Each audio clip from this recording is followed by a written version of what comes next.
Paulina Ferrer y soy historiadora del arte. Y este es el vídeo número 21 que estoy dedicando a la explicación en detalle de la Catedral de Ávila. El pasado vídeo comencé explicando el retablo mayor, o sea, el retablo de la capilla mayor. Esta va a ser la segunda parte de esta explicación. Este retablo lo tengo ya explicado con mucho más detalle en un ciclo que dediqué expresamente al retablo. Para quienes queráis una explicación más detallada, os remito a una lista de reproducción de este ciclo que os voy a dejar en un comentario y en la descripción del vídeo. Voy a empezar haciendo un repaso de lo que es la estructura de este retablo, la estructura iconográfica, digamos. Ya lo explicaba en el vídeo anterior respecto a la estructura arquitectónica. Y ahora quiero, repasar un poquito la iconografía.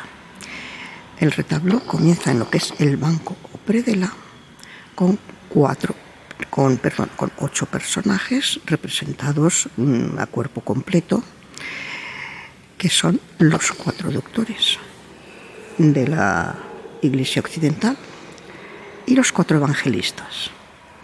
Aquí vemos a San Gregorio, San Jerónimo, San Lucas, San Juan. Aquí en el centro el hermosísimo tabernáculo, obra de Vasco de la Zarza. Seguimos con San Mateo, San Marcos, San Ambrosio de Milán y San Agustín. Subiendo al primer cuerpo tenemos representadas la Anunciación, el nacimiento de Jesús, un apóstol en la entrecalle. Aquí la tabla principal, la titular de la catedral, que es la transfiguración de nuestro Señor.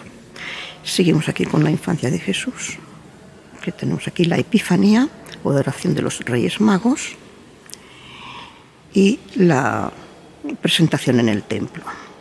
Y subiendo ya al segundo cuerpo tenemos la oración en el huerto. Son ya escenas de la pasión de Cristo.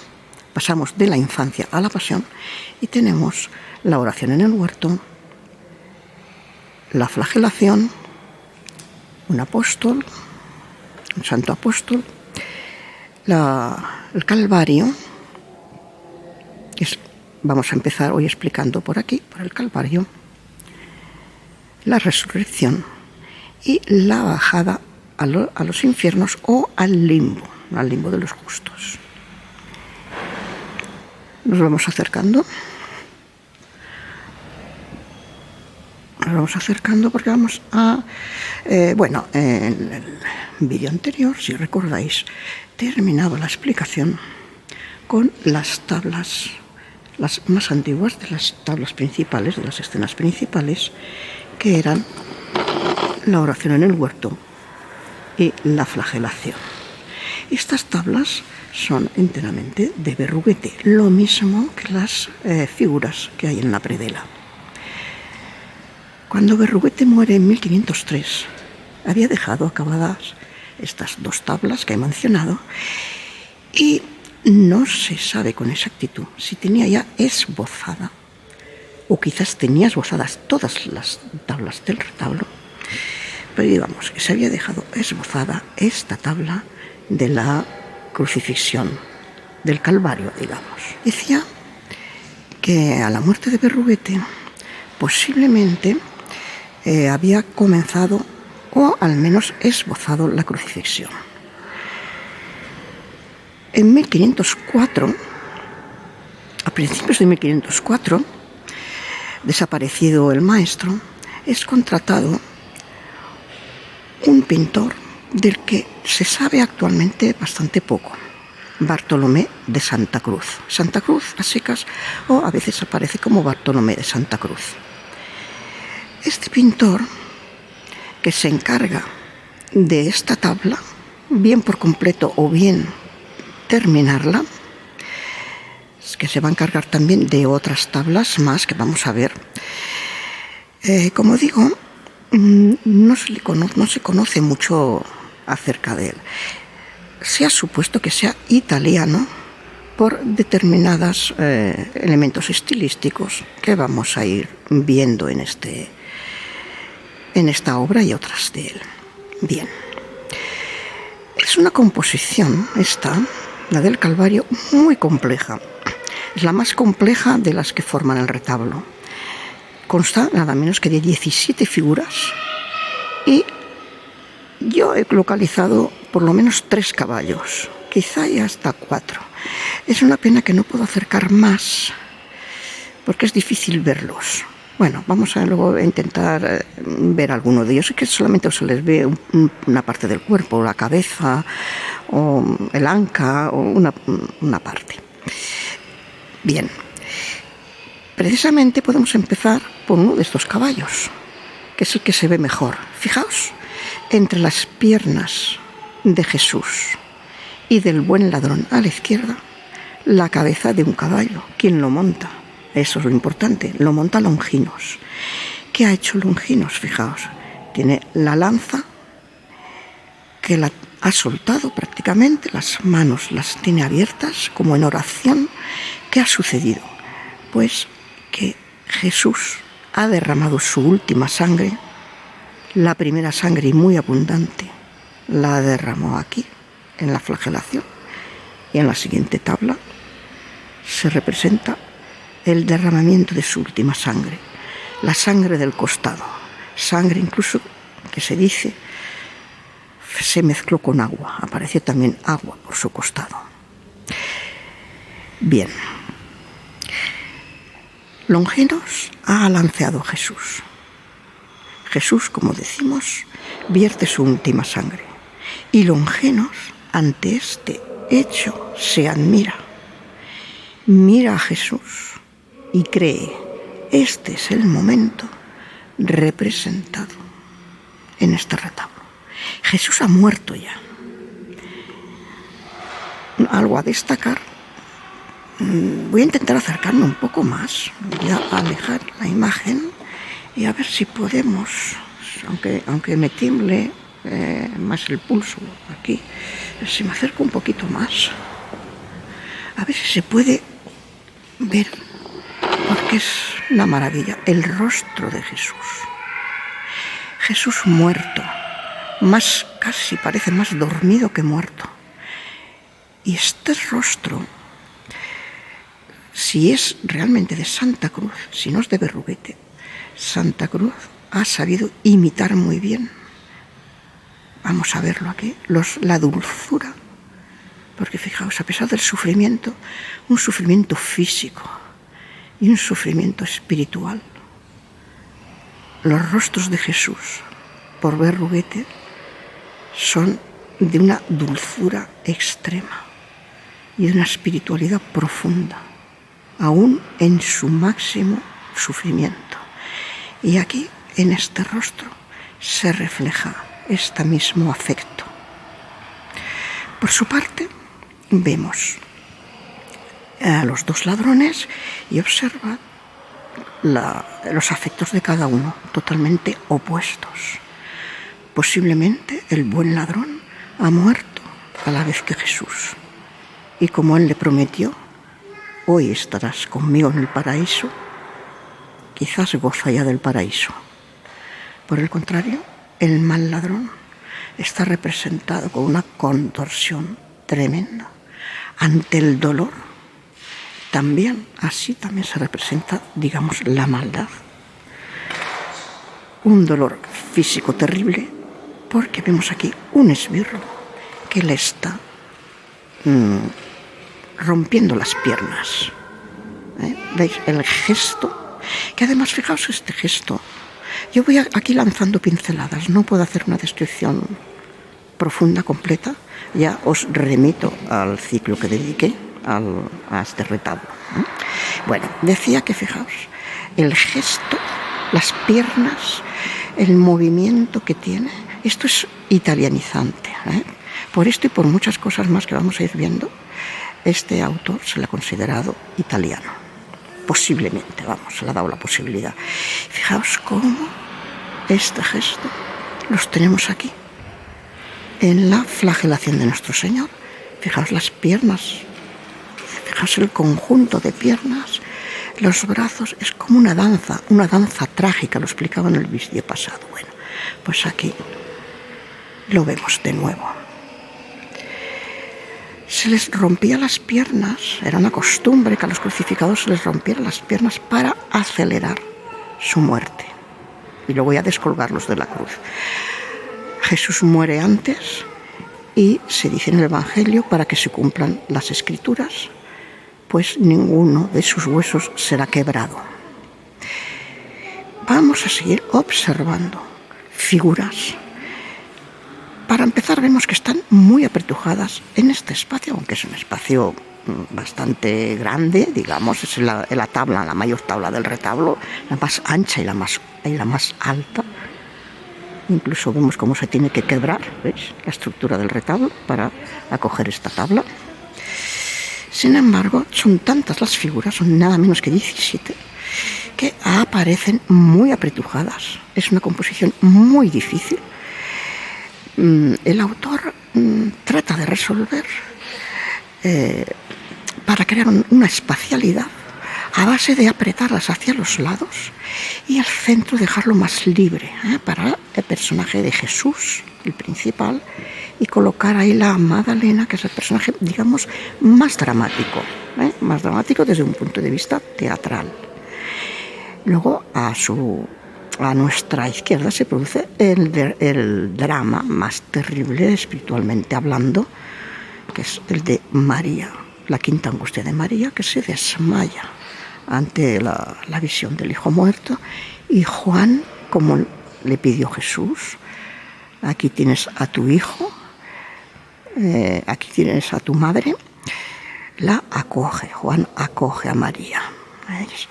Y las otras Marías lloran detrás. Una llora y otra reza. Fijaos, ha resuelto de una forma bastante interesante este problema compositivo. Aún así se ven las figuras demasiado, como unas encima de otras, pero ha sido un gran esfuerzo de composición.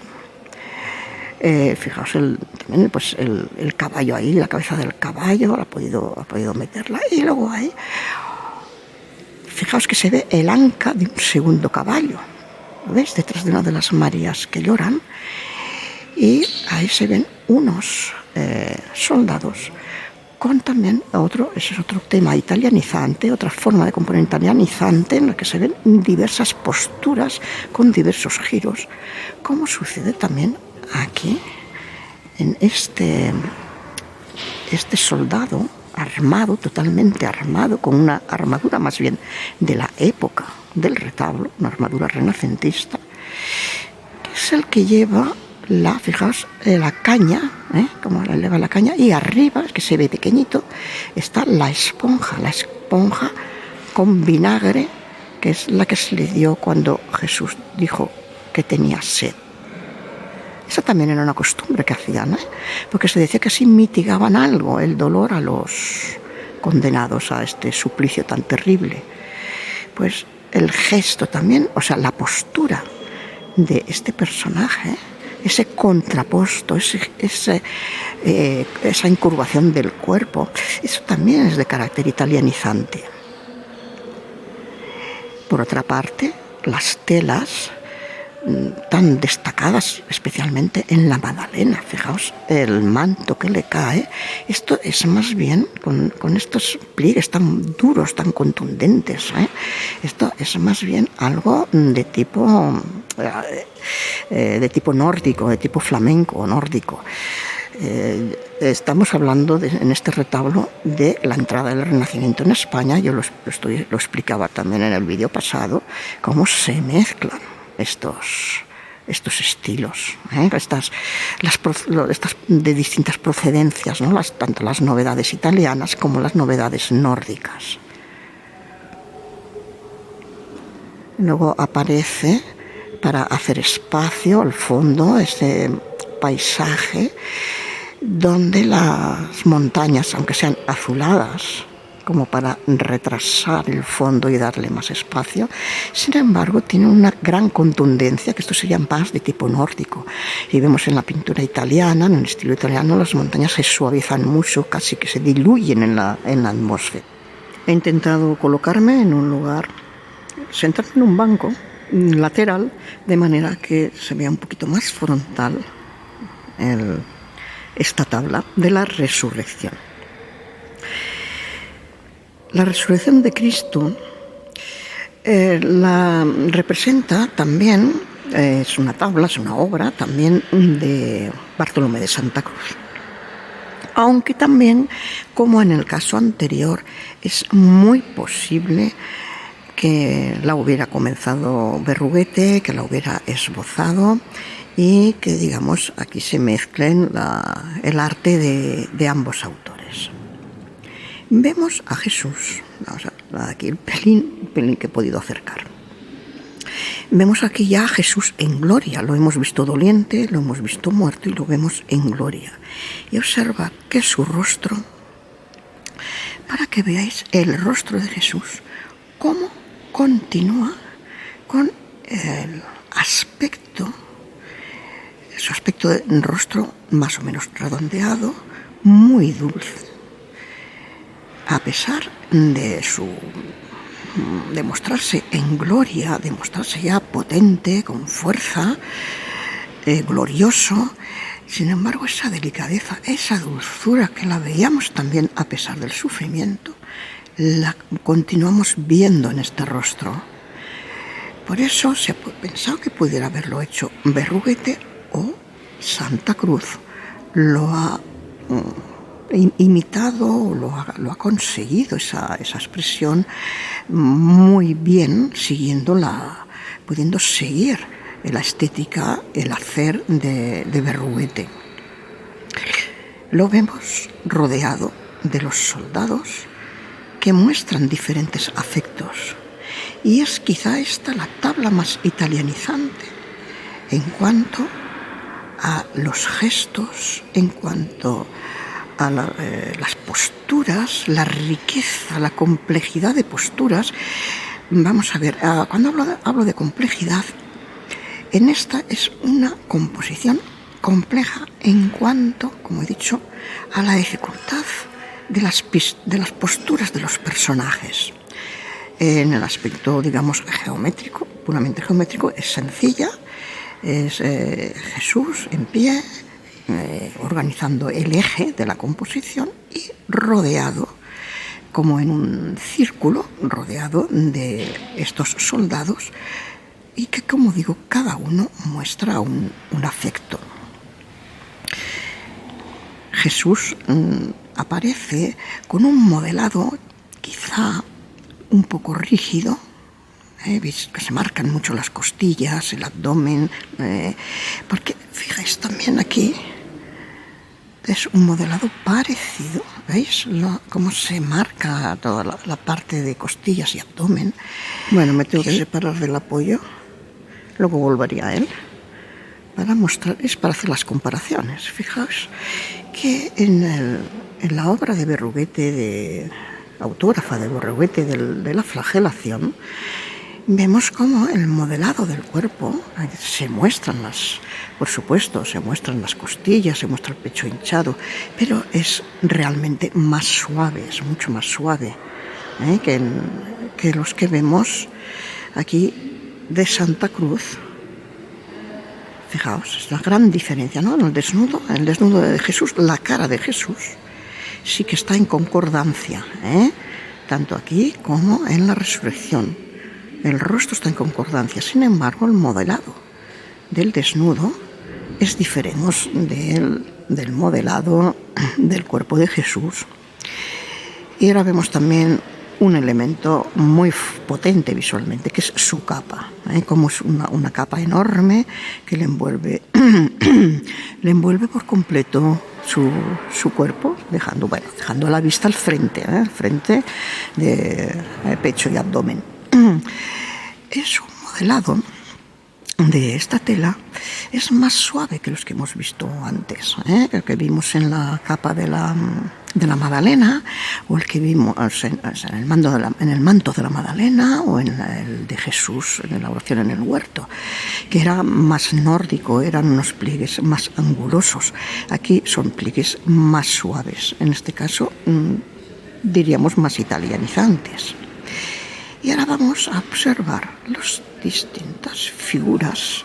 Fijaos la diferencia, cómo se aprovecha esta composición para que el pintor haga, vamos a decir, alarde del ejercicio de la perspectiva. Y también los efectos de luz, los efectos de color. Porque observarlo primero, ¿qué vemos? Unas armaduras grises a la izquierda, los soldados de la izquierda, que les cubren por completo el cuerpo, al estilo de la época del retablo. Son armaduras, digamos, renacentistas.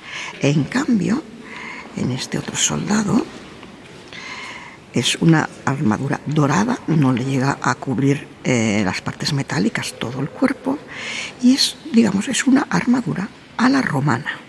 O sea, estamos mezclando que esto no es, digamos, podríamos decir que es una distopía o algo así. Bueno, podría considerársela así, pero esto era costumbre hacerlo en el Renacimiento, o sea, mezclar.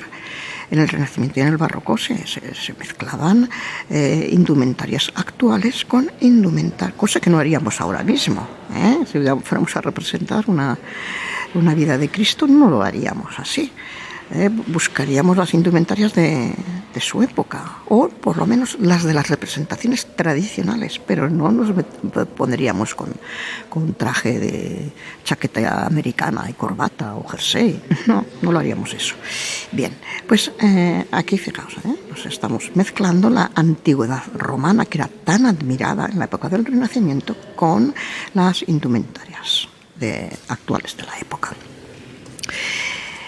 Entonces vemos en las tres figuras representadas prácticamente de cuerpo entero, o casi de cuerpo entero, porque luego tenemos otras dos figuras de las que voy a hablar después, como tenemos a uno, el de la izquierda arriba, que duerme plácidamente, al otro que ha despertado, el de abajo, y hace aquel gesto que veíamos en el vídeo pasado, en la oración del huerto, el aposcopei, el que hacía San Juan, el gesto de asombro, de admiración, de asombro y de deslumbramiento.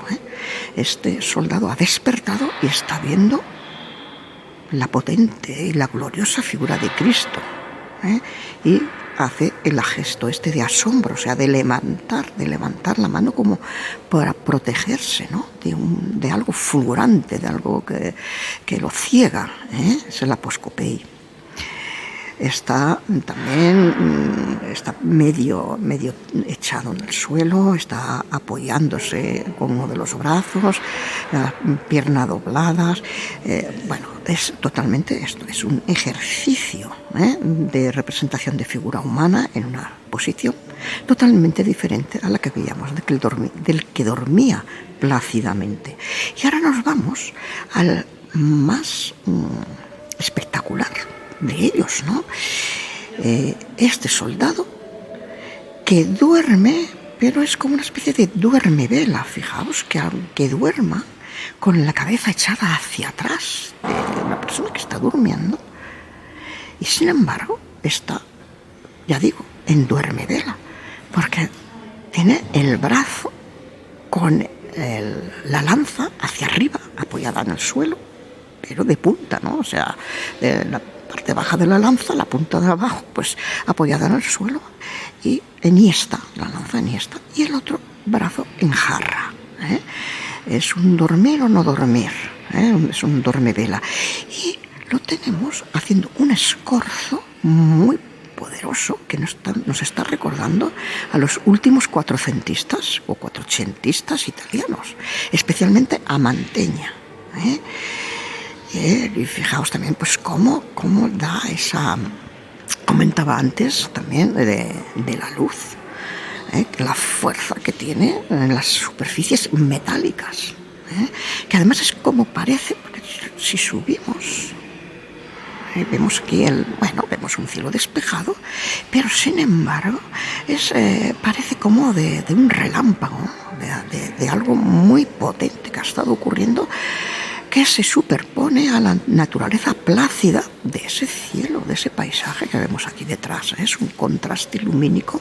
Vemos como detalle curioso también abajo, es una pena que no pueda acercar más, pero veis en el ángulo, contradiciendo al tipo de armadura, vemos un casco de armadura romana, vemos un casco pues también de color acero, de color gris, como el de los soldados de la izquierda, que parece ser que es el casco del soldado, de este soldado que nos muestra este escorzo tan poderoso.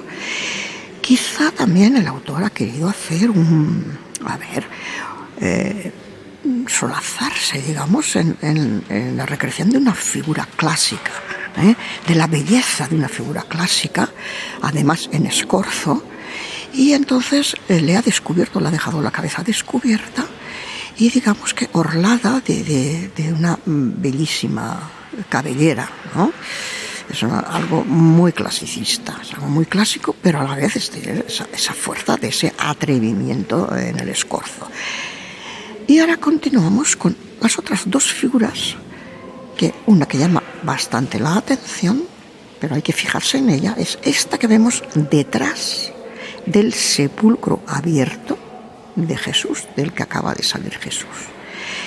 Este ha despertado ya, es quizás el primero que despertó, se ha incorporado y está observando, aunque ya con cierta serenidad, ya no es tan la algarabía que se ve en este otro, ¿no? Que acaba de ver, ¿no?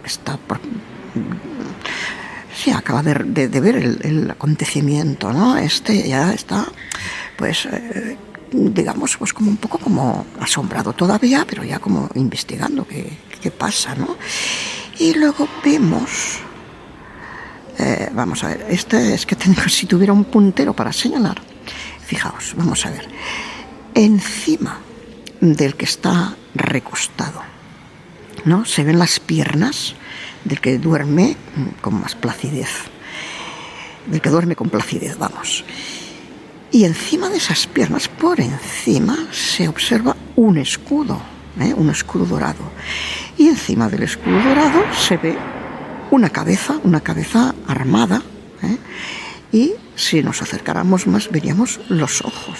O sea, es un quinto personaje, un quinto soldado, perdón, pues son 6 personajes, Cristo y los 5 soldados. Y pues duerme, es quizás el que más dormido está. Y aún hay más personajes, porque vamos a ver, al fondo nos vemos a las 3 Marías, a las santas mujeres, que se están acercando, a ver, que van a ser las primeras, aparte de los soldados, son las primeras que ven a Jesús resucitado.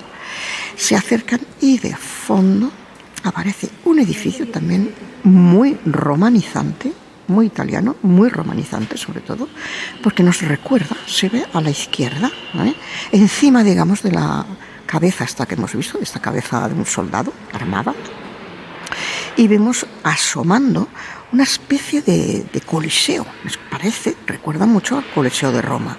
Y luego ya aguzando más la vista, vemos tras unos árboles, no sé si es un grupo de árboles, vemos una ciudad, lo que parece una ciudad amurallada, que probablemente sea una representación de Jerusalén.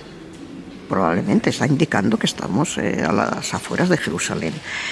Y que por la forma, esto ya digo que eso es viendo ya muy de cerca, que aquí no podemos, por la forma de las murallas parece ser que está inspirada pues en la ciudad de Ávila. Y luego también ya por fin marcando la perspectiva con mucha fuerza por detrás de los soldados, por detrás de Cristo, tenemos un sarcófago. Un sarcófago también a la romana, con decoración romana, con unas cenefas a la romana, con la tapa, que la tapa es pues con un frontis triangular a cada lado, como vemos, como si fuera pues eso, un tejado a dos aguas, que también está marcando perspectiva, porque se está cruzando, está apoyada, se está elevando y cruza con otro punto focal, o sea, con otra disposición, está dispuesta en perpendicular a lo que es la caja del sarcófago. Y bueno, tengo que continuar, no hay más remedio, y vamos a continuar con esta obra, que es Jesús, el descenso a los infiernos. Aquí vamos a ver ya bastante diferencia con lo que hemos estado viendo hasta ahora, que ha sido, pues, esto es la corriente de Berruguete, muy bien seguida por Santa Cruz, y aquí tenemos al tercer artista que trabaja en el retablo. Esta es Juan de Borgoña. Fijaos, Cristo ante los personajes a los que libera, ha bajado a los infiernos, o ahora solemos decir, para no confundir con los infiernos, con el infierno, digamos, se suele decir ahora más bien el limbo de los justos, a recuperar de allí a personas, a justos, que estaban en este lugar, en este limbo, y los va a liberar para glorificarlos, para llevarlos a la gloria, con él llevarlos al Padre. A los primeros que vemos salir es Adán y Eva. Son personajes del Antiguo Testamento,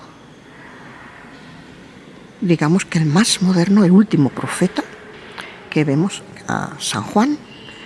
Junto a San Juan está Moisés, y luego vemos a otros personajes más que, como ya digo, esto lo explico con mucho más detalle por eso os remito a la lista de reproducción del ciclo que hice sobre el retablo. Pero aquí observemos, fijaos el modelado y el canon de Jesús. Aquí se ha alargado mucho el canon, ¿veis? Es mucho más esbelto que hemos visto en las figuras anteriores. Fijaos que el rostro, no puedo acercar más. El rostro es alargado, ya no es el mismo rostro, ya no es aquel rostro redondo que veíamos antes. Tiene la majestad de la gloria, por supuesto. Quizá ha perdido un poco de la dulzura que tenía en los otros rostros, pero desde luego su nobleza, la nobleza no la ha abandonado, es un rostro muy, muy noble, y tampoco ha abandonado totalmente la dulzura.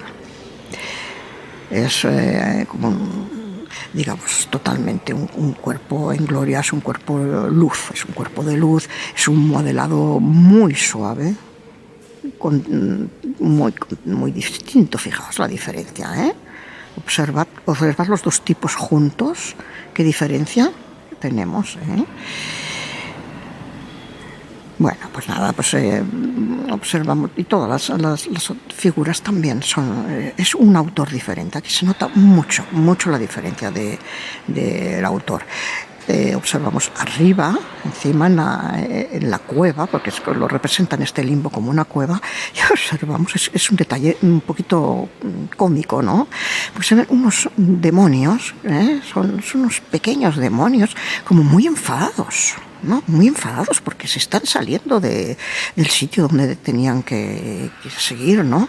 Son unos pequeños demonios, y luego ahí hay otro que, como si fuera un jefe, que está fuera, que se ve así como entre llamas y humo, que lo vemos fuera, ¿no? Sobre la cabeza de Cristo, ¿veis? En la roca, y está regañándolos. Está regañando. Bueno, es un detalle anecdótico que tiene su toque de humor, digamos, dentro de la seriedad de lo que es la escena.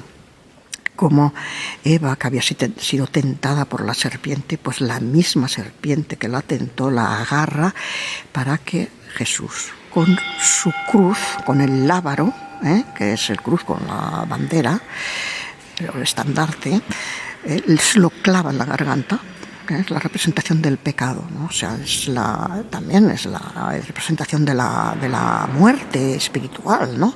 Y entonces le clava y lo mata, ¿no? Esto que se dice mors mortem superabit, ¿no? O sea, la muerte de Cristo, con la muerte de Cristo y su resurrección se mata a la muerte, ¿no? Supera la muerte. Ya observamos a Adán representado anciano. ¿Por qué se representa anciano? En cambio se representa a Eva como joven. Quizá porque a Adán se le ha querido representar como el primer ser humano creado por Dios, y por eso se le representa en la vejez. Y por otra parte, quizá a Eva se la ha representado joven, quizá son suposiciones mías, digamos, que fue la primera que cayó, y es un poco digamos, más la debilidad, ¿no? De una persona joven, de una persona sin experiencia, digamos. Yo lo veo así, lo veo de esta manera. Y lo que voy a hacer ya es terminar este vídeo, porque aún voy a hacer una tercera parte, pues para que no quede excesivamente largo.